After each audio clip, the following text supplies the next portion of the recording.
Amin.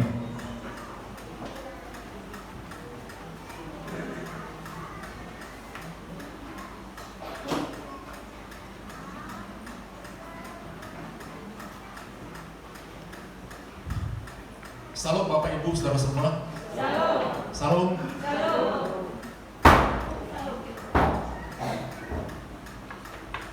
Baik, kita akan menikmati firman Tuhan. Kita buka Alkitab kita dari Perjanjian Lama. Kitab Yosua pasal pertama ayat pertama sampai ayatnya yang ke-9.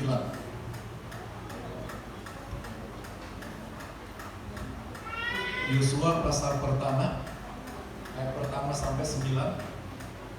Kalau sudah dapat, saya minta kembali kita berdiri.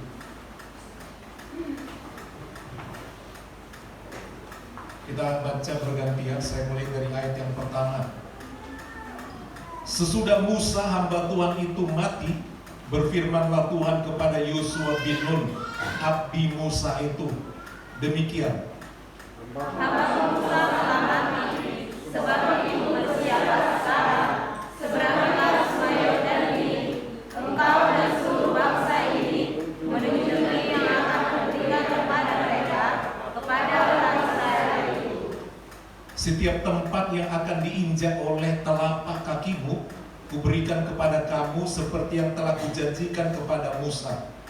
Daripada Gunung dan Gunung Libanon yang sebelah sana itu sampai ke sungai besar, yakni sungai Efrat, seluruh tanah Karmel, sampai ke laut besar di sebelah matahari terbenam, semuanya itu akan menjadi daerahmu.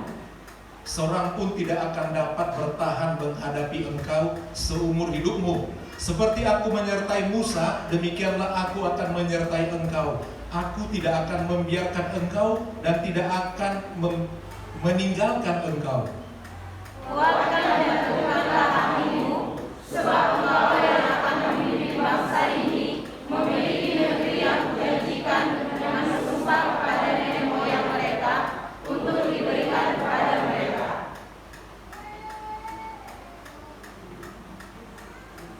Hanya kuatkan dan teguhkanlah hatimu dengan sungguh-sungguh. Bertindaklah hati-hati sesuai dengan seluruh hukum yang telah diperintahkan kepadamu oleh hamba-Ku Musa. Janganlah menyimpang ke kanan atau ke kiri, supaya engkau beruntung kemanapun engkau pergi. Janganlah engkau lupa memperkatakan kitab Taurat ini, tetapi renungkanlah itu siang dan malam, supaya engkau bertindak hati-hati sesuai dengan segala yang tertulis di dalamnya.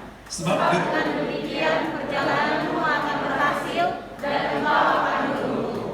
Bukankah telah kuperintahkan kepadamu, kuatkan dan teguhkanlah hatimu, jangan kecut dan tawar hati, sebab Tuhan Allahmu menyertai engkau kemanapun engkau pergi. Silakan duduk. Puji Tuhan. Yang berbahagia adalah mereka yang mau mendengar firman Tuhan dan yang mau melakukannya. Saudara, kita mungkin punya cita-cita atau harapan. Terserah kita apa cita-cita atau harapan, apa yang kita banggakan dalam hidup ini. Semua orang berbeda-beda. Semua orang berbeda-beda, tetapi biasanya kalau udah jelas apa rencana hidup atau tujuan yang mau dicapai, orang akan melakukan sesuatu. Demikian juga Tuhan Allah punya rencana besar, tidak saja untuk pribadi-pribadi, tetapi juga untuk satu bangsa pilihannya yang disebut dengan bangsa Israel. Sudah ratusan tahun sebelum kisah Yosua ini, Tuhan sudah berjanji melalui Abraham. Abraham dipanggil dari Ur Kasdim keluar, dia tidak tahu mau kemana. Yang jelas Tuhan katakan, tinggalkan kampung halamanmu, orang tuamu, tinggalkan, yang akan pergi ke tanah, dan tidak tahu kemana. Pokoknya tinggalkan semua harta, yang kampung tinggalkan. Tujuannya adalah menuju tanah Kanaan. Itu janji Tuhan. Tapi janji itu tidak langsung digenapi kepada Abraham. tetapi keturunan generasi demi generasi baru bisa memimpin bangsa Israel tinggal di tanah Kanaan. Nah, demikian juga ada janji Tuhan kepada Musa untuk membebaskan bangsa Israel dari Mesir di tanah pembuangan. Prosesnya dipilih Musa kita sudah tahu. Yang tadinya dia harusnya mati ketika ada pembunuhan anak bayi laki-laki, dan terluput Musa karena dia ditaruh di sungai, diapungkan, dan dia diangkat oleh putri Fir'aun menjadi anak. 40 tahun dia menjadi pangeran, dididik menjadi seorang pangeran di istana.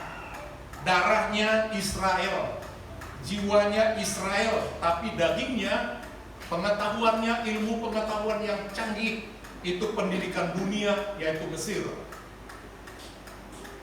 Kita melihat satu kali dia melihat ada bangsa Ibrani ya berkelahi, dan dia datang membelanya.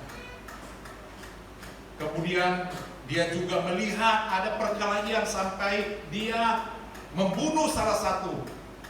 Akhirnya dia lari. 40 tahun di istana, 40 tahun dia dididik oleh mertuanya. Tidak punya apa-apa. Tadinya punya banyak di istana, semua punya. Tapi dia tinggalkan semua, mulai dengan nol. Dia menikah, kemudian dia tinggal sama mertuanya, gak punya apa-apa. Kerjanya hanya menjadi gembala 40 tahun.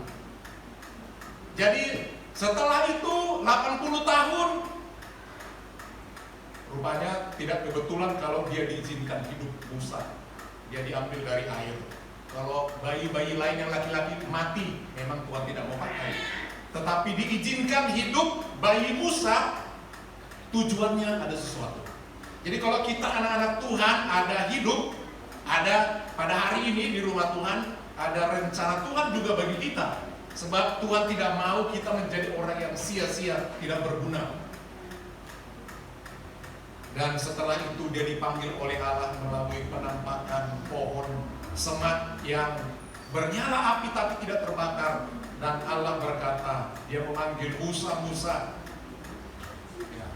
Kemudian Musa mendekat kepada suara itu, tetapi Tuhan berkata, tanggalkan kasutmu, tempat engkau berpijak sekelilingnya adalah kudus. Allah itu kudus. Kalau mau berbicara kepada Tuhan, kuduskan dirimu, lepaskan kasutmu. Kemudian Allah berbicara untuk mengutus dia memimpin bangsa Israel keluar dari Mesir, dan Musa menolak. Sudah tua 80 tahun, aku tidak tahu apa-apa, aku tidak bisa berbicara, aku takut. Tetapi Tuhan berkata, apa yang ada pada dirimu ada tongkat, artinya tongkat lambang kuasa. Kalau kita tahu dalam militer pasti ada tongkat komando, artinya ada kuasa. Kita telah mendengar kitab Ester, ada raja yang mengulurkan tongkatnya emas kepada Ester. Kalau diulurkan berarti dia berkenan kepada orang di mana dia mengulurkan emas untuk berkomunikasi. Kalau tidak, dia akan mati. Dan Musa pun memimpin umat Israel. Tapi saudara, memimpin bangsa Israel bukan gampang. Lebih kurang 2 juta yang keluar itu dari Mesir. Bangsa Israel terkenal sangat pintar, tetapi sangat keras kepala dan mudah murtad, mudah memberontak. Satu kali Musa telah keluar dari Mesir, dia disuruh ke Gunung Sinai, dipanggil oleh Tuhan. Dan di sana dia diberikan hukum Musa, 10 titah Tuhan. Tuhan Yesus sendiri dalam kekekalannya sebelum menjadi manusia menorehkan jari-jarinya pada 2 loh batu, menuliskan 10 hukum Tuhan. Hukum pertama sampai yang keempat itu mengenai pentingnya berhubungan dengan Allah. Tidak ada Allah yang lain. Dan diakhiri di hukum yang keempat, harus ingat akan hari Sabat, artinya hari beribadah. Artinya yang pertama sampai yang keempat itu berhubungan dengan Allah. Jangan ada Allah yang lain dan lain sebagainya. Tetapi yang kelima, hubungan dengan manusia. Pertama, hubungan dengan orang tua. Yang kelima. Jadi seolah-olah Allah menggambarkan ke Tuhan nomor satu, yang kedua yang tidak, yang bisa dilihat, yang memelihara langsung, itu orang tua. Hormatilah ayah, nomor satu ayah. Karena dari dia benih menjadi kita ada. Dan ibumu. Supaya jelas lanjut umurmu. Lanjut lagi. Di tanah yang dijanjikan Allah. Demikian seterusnya. Jangan mencuri, jangan berdusta, jangan berzina. Itu semua hubungan dengan manusia. Lama sekali Musa tidak turun-turun. Lama. Yosua mengantar sampai di kaki gunung yang kudus itu. Sebab yang diizinkan naik ke gunung Allah hanya Musa sendiri. Bertemu dengan Allah. Dan saking lamanya bangsa Israel yang keras kepala itu berteriak-teriak, Yosua, mana? Mana pemimpin kita itu Musa? Mana keramangan? Kami menderita di bawah ini. Kami tidak bisa beribadah kepada Tuhan. Udah, Tuhan yang dia tunjukkan itu, yang memimpin kami keluar dari Mesir itu tidak memelihara kami. Kami tidak tahu kemana dia. Kami harus punya Allah yang bisa kami sembah. Saudara, manusia kalau nggak lancar seringkali mencari jalan pintas. Apakah itu ke ilah-ilah lain, ke orang pintar, ke apa saja cara. Orang seringkali berusaha mencari jalan pintas, mencari pertolongan yang lain. Dalam konteks ini mulai mereka dipengaruhi oleh agama-agama pagan. Akhirnya kami harus punya Allah. Saking semua menuntut Yosua, kalau kau tidak mau izinkan, sebab pemimpin kita gak turun-turun, ya izinkan kami untuk membangun Allah kami, dewa kami. Kalau begitu, kata Yosua, semua perhiasan kalian, yang di hidung, yang di telinga, yang di kaki, yang di leher, di tangan, semua lepaskan. Emas, kemudian dituanglah patung anak lembu emas, dan semua orang menyembahnya, berkorban, bahkan mengorbankan anaknya untuk dipersembahkan, untuk mendapatkan rezeki keberuntungan.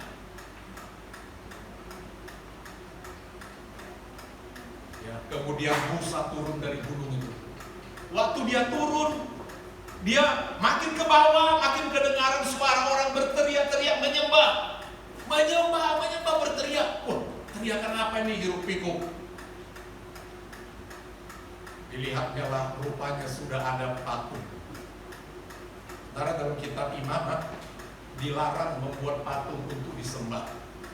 Apakah itu patung Tuhan Yesus atau patung siapa-siapa yang dianggap orang suci, dilarang sebenarnya. Allah itu roh, bukan patung. Siapa menyembahnya, menyembah di dalam roh dan kebenaran. Dan waktu dilihat itu, Musa sangat marah. Itu kekurangan pemimpin, kadang-kadang sangat emosi. Ya, sangat emosi. Ya, dia wajahnya bersinar, kemuliaan Musa bersinar karena baru bertemu dengan Tuhan. Sinarnya Tuhan Yesus menerangi wajahnya, dan Musa wajahnya bercahaya. Ketika dia turun, ya dilihatnya, kemudian dia emosi. Makin dekat dia tanya sama Yosua, udah jumpa di kaki gunung itu, kenapa begini? Kau kelamaan pulang. Aku tidak tahan melihat mereka. Mereka mau ada Allah yang disembah, dan mereka buat itu. Aku suruhlah mereka, bikin aja korban. Kalau mau ada Allah, berkorban. Bukan gampang untuk punya Allah. Kalau saudara pergi ke orang pintar, ada tumbalnya loh. Apakah itu ayam atau apa, atau uang, apalah, mesti ada. Ada juga saudara, kalau saudara mau yang lebih kaya lagi, korbankan anak, korbankan janin, ada. Macam-macam dikorbankan. demi uang, demi jabatan. Kan mereka mau dapat berkat dari dunia ini, korban emas, habis semua dicopot. Oh begitu ya, jadi sekarang semua habis emas. Iya, udah jadi patung. Lihat itu. Akhirnya Musa emosi, diangkatnya 2 loh batu itu. Bang! Patung roboh. Dilempar lagi satu lagi. Wah! Pecah. Firman Tuhan, 2 hukum itu tentang menyembah Allah dan menghormati sesama. Yang kasih kepada Allah itu hukum yang terutama, dan kasih terhadap sesama manusia itu hancur untuk menghancurkan patung berhala itu. Kemudian Musa katakan, ini kerja kalian ya, sekarang kumpul pecahan itu giling dan dimasak minum. Itulah kekerasan hatinya. Yosua melihat itu.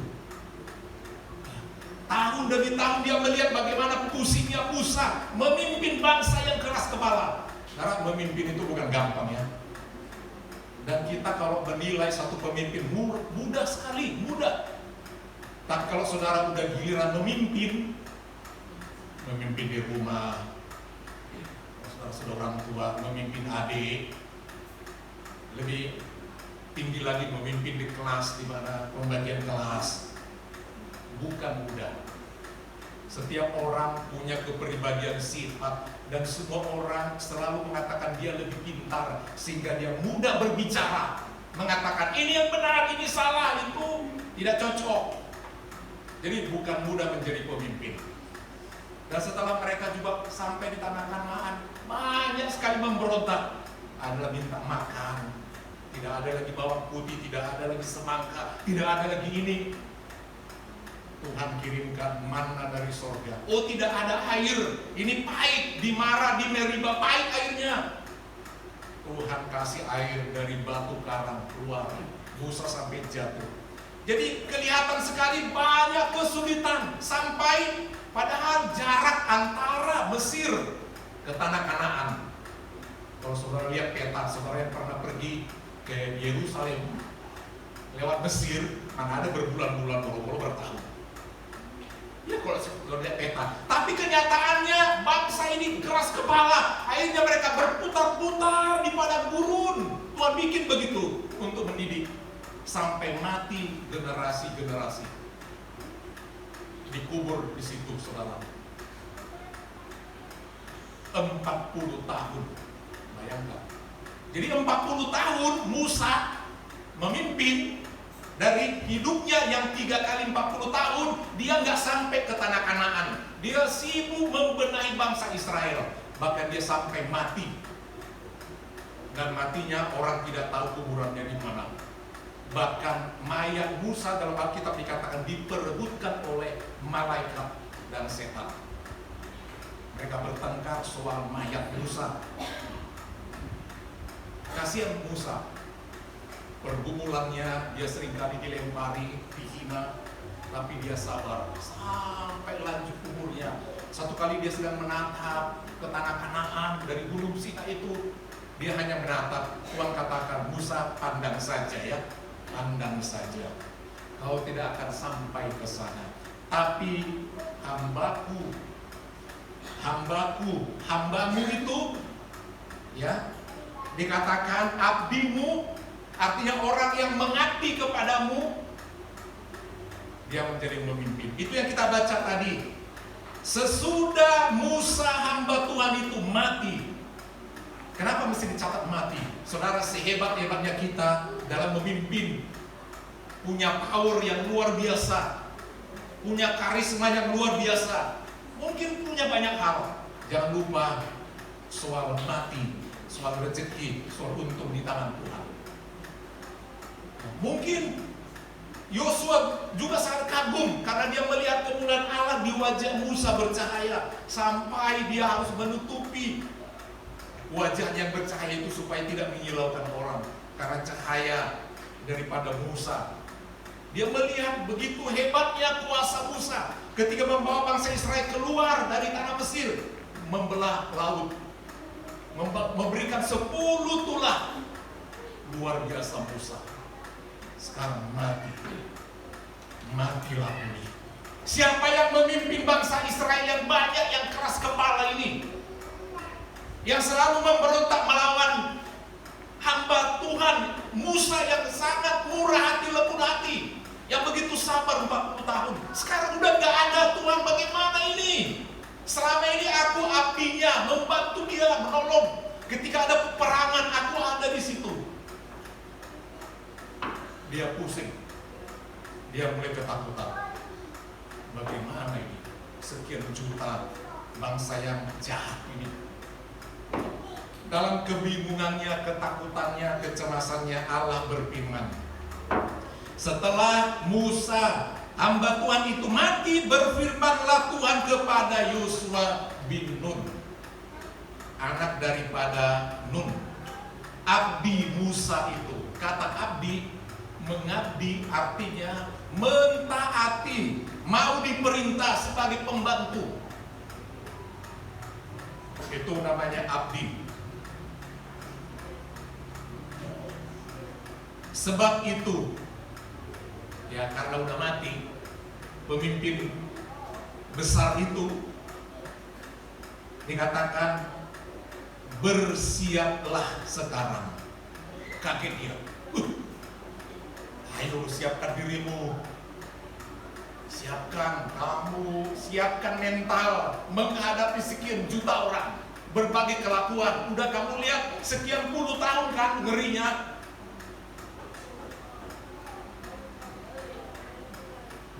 Datang firman itu, bersiaplah sekarang, seberangilah sungai Yordan ini.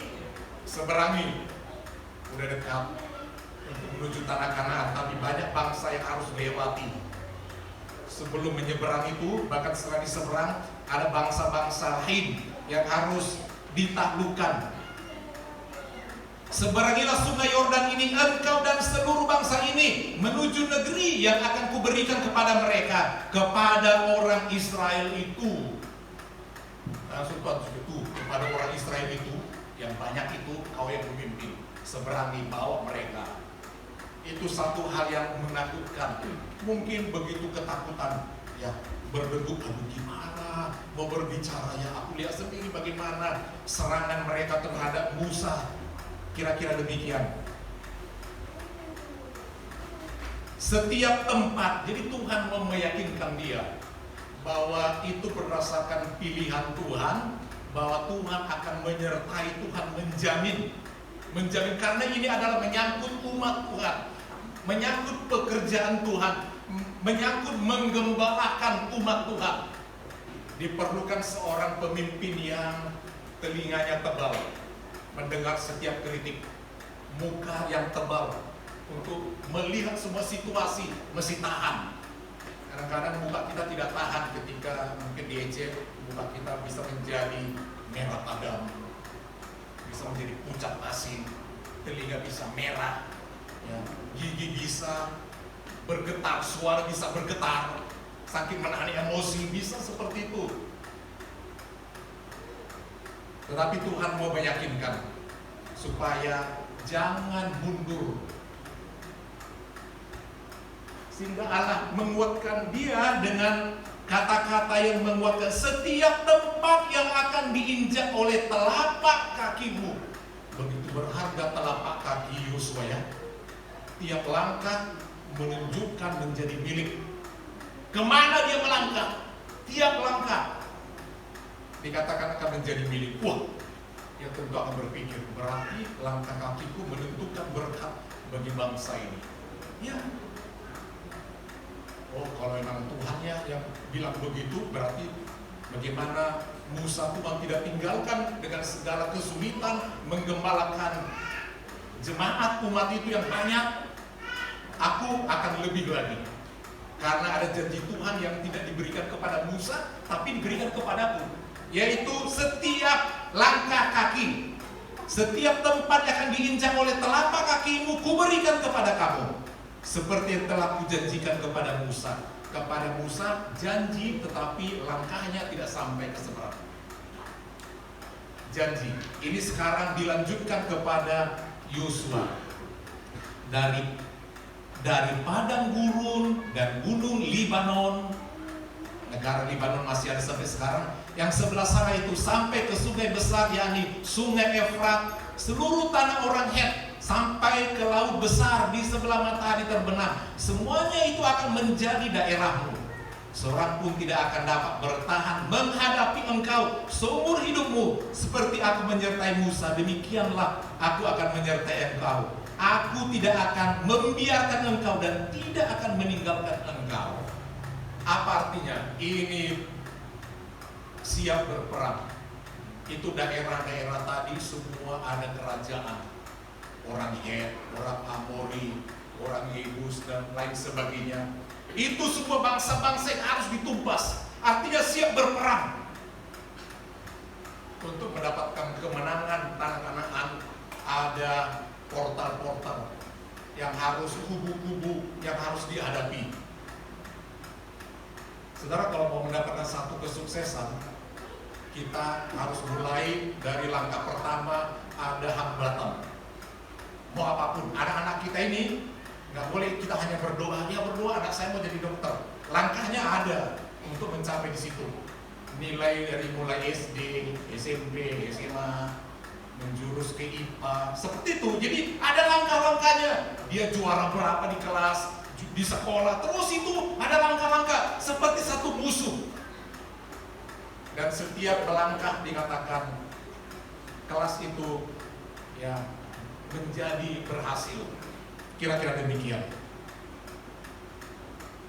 Allah menjamin seorang pun tidak akan dapat bertahan menghadapi engkau. Artinya ada perjuangan yang hebat, tetapi tetap Yosua pasukannya lebih kuat. Tidak ada yang bertahan dan mundur.